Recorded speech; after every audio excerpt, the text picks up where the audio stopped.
آقا خیلی خوش اومدی. سلام باشین. فلش به کدوم طرف؟ نه فلش. آها فلش. چند گیگ بدم قربان خدمت؟ 32 66 128 512 1 2 بس بکش عزیزم. 64 گیگ. معلوم شما قربان خدمت شما. سلامت باشین. ناقابله. مهمون ما باشین. 700,000 تومان. 700 تومان. جان بله قربان.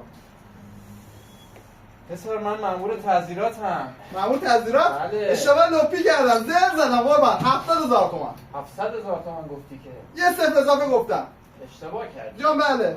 سری آخرمه. شما بزرگی خودتون ببخشید. اشکال نداره. سلامت باشید. پسرم. چشم. مرسی عزیزم.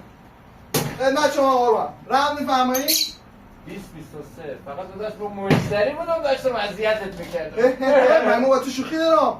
کارتتو بده اینا. چقدر بی‌جنبه ای تو. کارتتو بده. این سری رو یک میکشم ازت. سری بعدی دیگه از اشتباه نکنی. بگیر رمزه.